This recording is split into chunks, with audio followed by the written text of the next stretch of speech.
Então, pessoal, quais são os documentos? Terceira fase, convocação dos candidatos classificados, né, que vai ocorrer a partir do dia 10 de fevereiro. Obedecida a ordem de classificação, os candidatos serão convocados para análise prévia de habilitação contratual, ocasião em que deverão comprovar documentalmente as informações prestadas na primeira fase da inscrição, observando o período e local definidos para esta fase. Quais são os documentos, pessoal? Olha só, gente, são todos esses documentos aqui, né? Que vai do 1 até o 13, beleza? Do 1 ao 13. Qual é o primeiro documento que vocês têm que entregar lá no dia? Ou lá em Belém, na SEDUC, ou na URI do município que você se inscreveu quando você for convocado. O currículo de inscrição, tá bom? Que você justamente é aquele documento que depois que vocês finalizavam todo o processo de inscrição, aparecia duas opções de download para você, do comprovante de inscrição e do currículo. Então é esse documento que vocês precisam levar, o currículo impresso, tá bom? Beleza? CPF, carteira de identidade, certidão de nascimento, casamento ou declaração de união estável, tá bom? Pessoal, essas novas identidades agora, elas estão vindo com CPF impresso nelas. Então aí, caso você tenha um novo RG desses, aí você pode levar apenas o RG, não precisa levar o CPF, porque o CPF já vai estar no RG, né? Que mais? Gente, esse item 5 aqui é de extrema importância, muito cuidado com ele. Em 2018, eu passei no PSS EJA Campo da SEDUC do estado do Pará. Era uma vaga apenas para professor de ciências naturais e eu passei em primeiro lugar, galera. Graças a Deus, já falei isso aqui para vocês em lives anteriores, né? E aí, galera, um dos documentos que eu tinha que levar era justamente o meu título e a certidão de quitação eleitoral, tá bom? Percebam que aqui eles não estão falando daquele comprovante de votação, aquele canhotinho que você recebe no dia. É a certidão de quitação eleitoral, que você tem que tirar na internet essa certidão, tá bom? Inclusive, eu acho que eu vou até fazer alguns vídeos a partir de amanhã para mostrar para vocês como conseguir, por exemplo, a certidão de quitação eleitoral de forma online. E aí, gente, tem um outro documento aqui que é esse bem aqui, olha, o 7º. Carteira de reservista ou comprovante de dispensa para candidatos do sexo masculino. Então, se você é mulher, nem se preocupe com esse item 6 aí, tá? É apenas para homens. Item 7, comprovante de residência atualizado. Esse comprovante de residência, pessoal, é a conta de luz, né? Você leva a original e a cópia. Item 8, pessoal, é o certificado de conclusão da escolaridade exigida para a função a qual concorre. Certificação nacional de proficiência e certificado de cursos livres e extensão cursados nos últimos 5 anos. Bom? Então você se inscreveu para o cargo de merendeiro. O que é que você vai ter que levar? O seu certificado de ensino fundamental. Você se inscreveu para professor, o que é que você vai ter que levar? O seu diploma de graduação, original e cópia, todos os documentos, original e cópia, pessoal, beleza? E também aqueles cursos livres lá, né? Os certificados de cursos livres e extensão cursados nos últimos 5 anos, beleza? Que são os cursos de qualificação profissional, tá bom? Então, todos original e cópia. Histórico escolar. Olha só, é o item 9. Então, se você, por exemplo, fez para merendeira, você vai levar o quê? O seu certificado do ensino fundamental, mais o histórico escolar do ensino fundamental. Se você fez para professor, o que é que você vai levar? O seu certificado de graduação e o histórico da graduação também. Tá? Item 10. Certidão de antecedentes criminais. Gente, muito cuidado com esse item 10 aqui, né? Eu digo assim, que esse item 5... que é da questão eleitoral, e o item 10, que é da questão de antecedentes criminais, são os mais importantes aí que vocês têm que ter cuidado para que vocês não esqueçam. Olha aí, pessoal, então como é que você vai fazer para conseguir esses benditos documentos? Na internet, pessoal, tá bom? E aí você vai pesquisar aí na internet quais são os sites que vocês conseguem essas certidões de antecedentes criminal. Esfera federal e estadual, beleza? E aí, pessoal, o item 11 é o PIS, PASEP, NIS, NIT. Item 12, diploma ou documento equivalente à conclusão de pós-graduação informado. Então, se você informou que você tem especialização, leva o seu diploma. Na verdade, o certo não é nem se for mestrado é diploma, né? Mas se for especialização, o termo correto é certificado de especialização, tá bom? Então, percebam que aqui ele não está pedindo o histórico, ele está pedindo apenas o certificado ou diploma, né, no caso. Mas aí, pessoal, de novo, né, aquela história, o seguro morreu de velho. Custa você pegar o seu histórico, tirar uma xerox e levar também, né? No caso da pós-graduação, não custa. Então, de especialização, mestrado, doutorado, você tem que levar esses documentos para comprovar, tá bom? Original e cópia, pessoal. Sempre original e cópia de todos os documentos. Olha aí, pessoal, uma informação importante, né? Esse documento 3 aqui, a carteira de identidade, por exemplo, a minha carteira de identidade eu tirei ela ano passado, tá? 2022.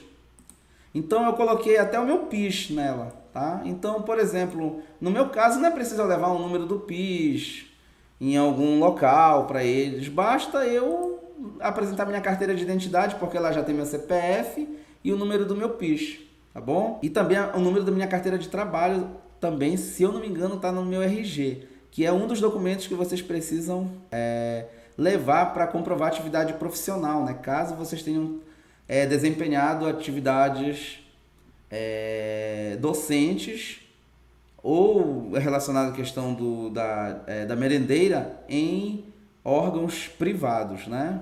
Instituições privadas, tá bom? Então, gente, o item 12 aqui eu já falei para vocês, né? E agora esse item 13, que tem gente muito neurada com esse documento aqui, que é o atestado médico de sanidade física e mental para o exercício da função, né? Que o colega ainda há pouco fez essa pergunta aí.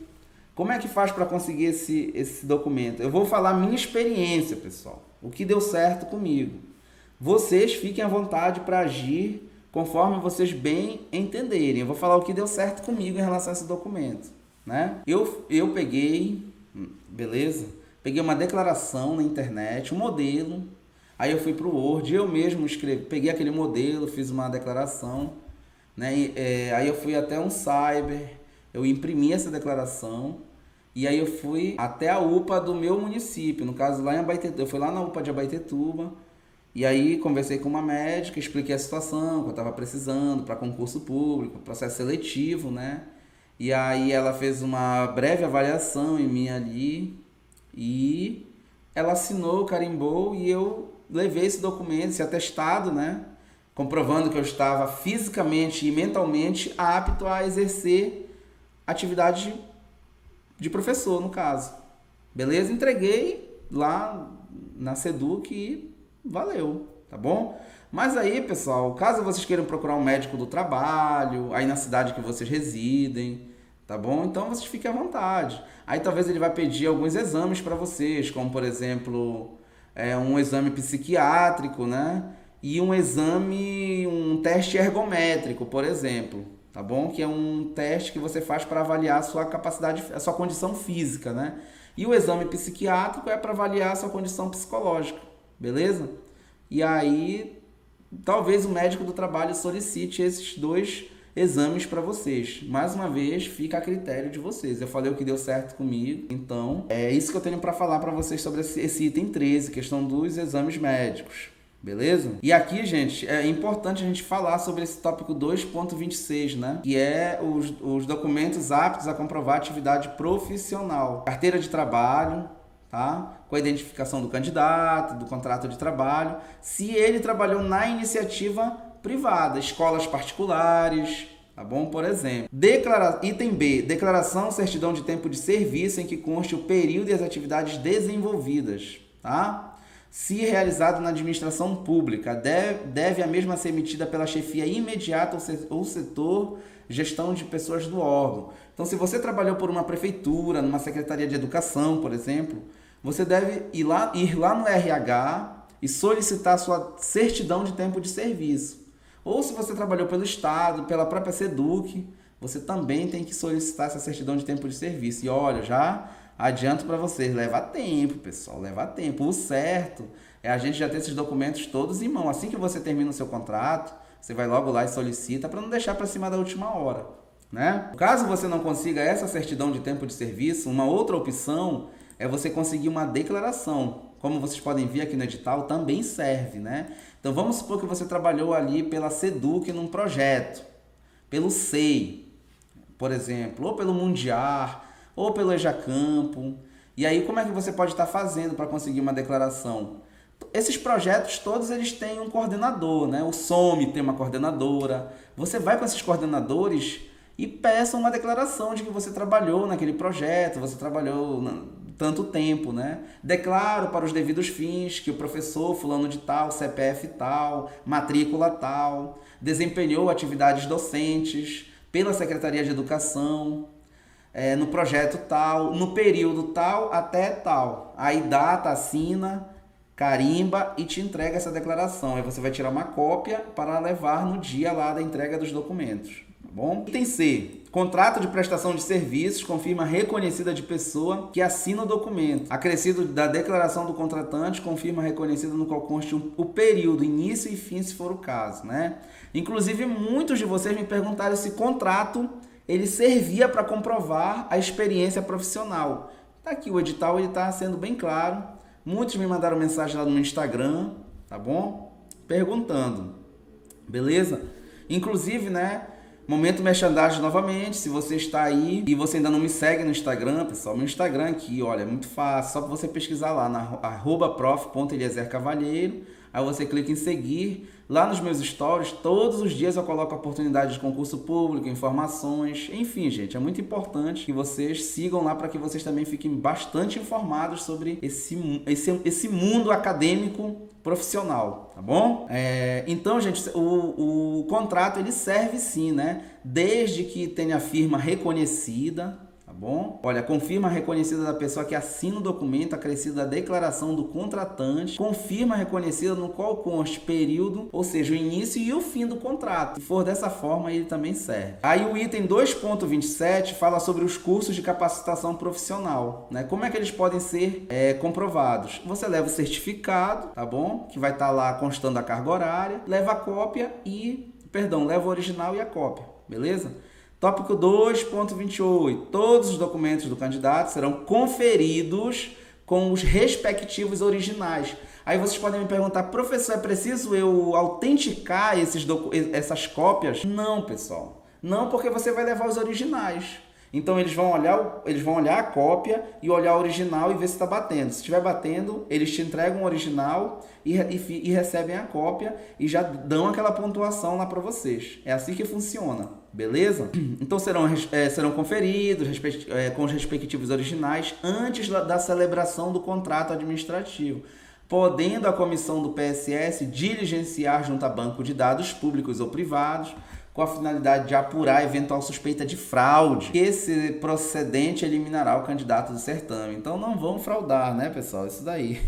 Beleza? O que mais? O candidato inscrito para vagas destinadas a PCDs, né, pessoas com deficiência, deve apresentar o laudo médico, tá? Então muitos candidatos aí PCDs me procuraram lá no meu Instagram para perguntar sobre quais os documentos. Então, se você é candidato PCD, você já sabe, você deve levar o laudo médico emitido nos últimos 12 meses, que ateste o tipo e o grau ou nível de deficiência, com expressa referência ao CID, né, que é o código correspondente à classificação internacional de doenças, tá bom? O candidato convocado deverá possuir no histórico escolar acadêmico 160 horas mínimas em disciplinas afins à sua habilitação, conforme hipóteses descritas no artigo 144 e parágrafo único.